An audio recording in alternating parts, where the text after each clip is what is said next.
दोस्तों, जब भी हम स्टॉक मार्केट के बारे में सुनते हैं तो हम हमेशा यही सुनते हैं कि कौन सा स्टॉक खरीदना है और कब खरीदना है, लेकिन हम ये कभी नहीं सोचते कि उस स्टॉक को कितने टाइम तक होल्ड करके रखना है। क्योंकि कुछ लोग किसी स्टॉक को एक सेकेंड के लिए होल्ड करके भी प्रॉफिट कमा लेते हैं और कुछ लोग उसी स्टॉक को लाइफ टाइम के लिए होल्ड करके और उसे बिना बेचे भी प्रॉफिट कमा लेते हैं। तो जब मैं स्टॉक मार्केट में न्यू था तो मुझे जानना था कि लोग इसमें पैसा कमाते कैसे हैं, क्योंकि एक ही स्टॉक को लेके दो लोग आपको अलग अलग ओपिनियन दे सकते हैं। एक बोलेगा कि बाय करो, दूसरा बोलेगा नहीं नहीं इसे जल्दी से सेल करो। तो मुझे काफ़ी मेहनत लगी ये जानने में कि यहाँ हो क्या रहा है। लेकिन आज की इस वीडियो में मैं आपको अपने एक्सपीरियंस से बताऊंगा कि आप एक्चुअल में स्टॉक मार्केट से पैसे कैसे कमा सकते हो। तो दोस्तों, पहले कोई भी कंपनी में इन्वेस्ट करने के लिए हमें ब्रोकरेज अकाउंट चाहिए, जिसको डीमैट अकाउंट और ट्रेडिंग अकाउंट बोलते हैं। अब बहुत बार मैंने देखा है कि लोग महीनों लगा देते हैं एक अच्छा ब्रोकर चुनने में, और अच्छे स्टॉक्स के रिसर्च के लिए वही लोग एक दिन भी नहीं निकाल पाते हैं। जबकि आपको करना चाहिए इसका उल्टा, क्योंकि गलत ब्रोकर चुनने का उतना लॉस नहीं होगा जितना गलत कंपनी में इन्वेस्ट करने से होगा। तो जब आपका ब्रोकरेज अकाउंट ओपन हो जाएगा तो आपको सबसे इम्पोर्टेंट ये फैसला लेना है कि आपको ट्रेडिंग करनी है या इन्वेस्टिंग। क्योंकि जब लोग रियल एस्टेट में इन्वेस्ट करते हैं तो अगले ही दिन वो अपने ब्रोकर को कॉल करके ये नहीं पूछते कि उनकी प्रॉपर्टी का प्राइस अभी क्या है। अब वो सिर्फ यही सोचते हैं कि उनको बस इसका रेंट एंजॉय करना है।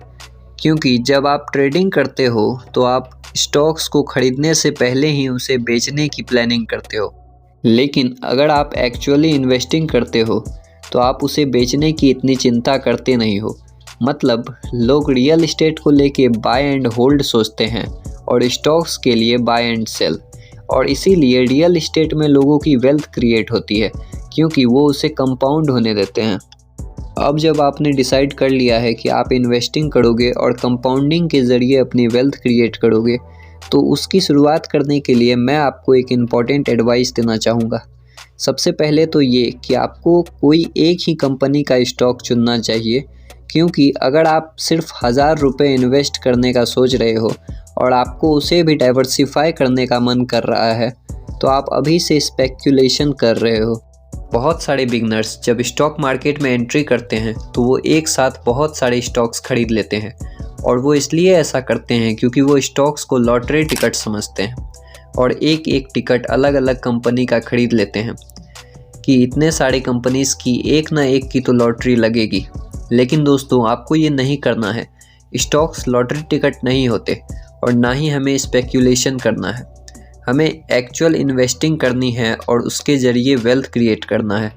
इसलिए आपको पहले रिसर्च करना चाहिए। और पीटर लिंच का एक सिंपल कोट है, behind every stock there is a business, find what it is doing. तो अब सवाल ये उठता है कि हम पता कैसे लगाएं व्हाट इट इज़ डूइंग, कि कंपनी करती क्या है और उसका परफॉर्मेंस क्या है। और उसके लिए मैं आपको एक वेबसाइट का नाम बताता हूँ जहाँ से आप पता लगा सकते हो कंपनी परफॉर्म कैसा कर रही है। ये वेबसाइट है टिकरटेप। इसका लिंक मैं आपको नीचे डिस्क्रिप्शन में दे दूँगा, जहाँ से आप अच्छे स्टॉक्स को फ़िल्टर कर सकते हो और उन्हें एनालाइज भी कर सकते हो। और इसमें बहुत सारी इन्फॉर्मेशन आपको ऑलरेडी मिल जाएगी एक ही जगह पे। और इस वेबसाइट को आप फ़ोन और पीसी दोनों में एक्सेस कर सकते हो। यहाँ आते ही जैसे ही आप स्क्रीनर पे क्लिक करोगे तो आपके सामने हज़ारों कंपनीज आ जाएंगी। लेकिन अब आपको एक्सप्लेन करने के लिए मैं यहाँ पे एक कंपनी का एग्जांपल ले लेता हूँ, जैसे कि पेडिलाइट इंडस्ट्री। इसका एग्जांपल मैंने इसलिए लिया है क्योंकि इस कंपनी के प्रोडक्ट्स हम सभी के घर में यूज़ होते हैं। आपने फेविकॉल, फेविक्विक और फेविस्टिक का नाम तो सुना ही होगा।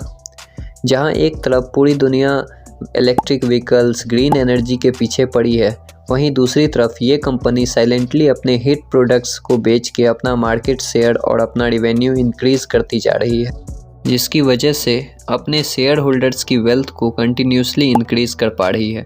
इसके रिटर्न्स देखो तो 12-13 रुपये की इन्वेस्टमेंट आज 2700 रुपये तक पहुंच चुका है, और पिछले 5 साल में 142% की कंपाउंडेड रिटर्न्स कंपनी ऑलरेडी दे चुकी है। और यही नहीं, इस कंपनी ने कंसिस्टेंटली अपने इन्वेस्टर्स को डिविडेंड भी दिया है। तो ऐसे कंपनीज़ के बारे में आपको रिसर्च करना चाहिए कि इनके प्रोडक्ट्स क्या हैं, इनके कंपटीटर्स कौन हैं और ये उसे कैसे हैंडल करती है। फिर आपको ये रिसर्च करना चाहिए कंपनी फ्यूचर्स के लिए क्या प्लान कर रही है और कंपनी अपने प्रॉफिट्स को कैसे इंक्रीज़ करने वाली है और क्या स्ट्रेटजी यूज़ करने वाली है। और इसीलिए आपके लिए मेरी एडवाइस ये है कि आपको ऐसी इंडस्ट्री में इन्वेस्ट करना चाहिए जिसके बारे में आपको पहले से नॉलेज है और जिसके बिजनेस को आप समझ सकते हो और उसका फ्यूचर ईजिली प्रिडिक्ट कर सकते हो। और वॉरेन बफेट भी यही कहते हैं, I want a simple business easy to understand and then I can see in a general way where they will be 10 years from now. If I can't see where they will be 10 years from now I don't want to invest.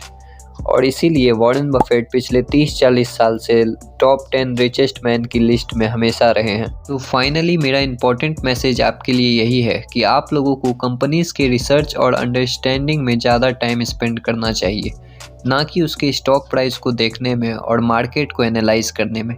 क्योंकि विराट कोहली अगर पूरा time scoreboard देखता रहेगा तो actual game पे ध्यान कौन देगा। तो इसीलिए games are won by players who focus on the playing field, not by those whose eyes are stick on the scoreboard. तो इसीलिए स्टॉक मार्केट के सारे लेसन्स को आपको इग्नोर करना चाहिए और सारे फ्यूचर प्रिडिक्शंस को भी इग्नोर करना चाहिए और बस अपने बिजनेस के बारे में रिसर्च करना चाहिए और इन्वेस्टिंग के टाइमलेस लेसन्स को सीखते रहना चाहिए, क्योंकि लॉन्ग टर्म में वही चीज़ आपके काम आएगी। तो दोस्तों, उम्मीद करता हूँ आपको इस वीडियो से कुछ ना कुछ सीखने को ज़रूर मिला होगा। इसलिए इस चैनल को सब्सक्राइब करना मत भूलना और बेल आइकन को ज़रूर प्रेस कर देना ताकि ऐसे और भी इम्पोर्टेंट वीडियोस को आप मिस ना कर दें।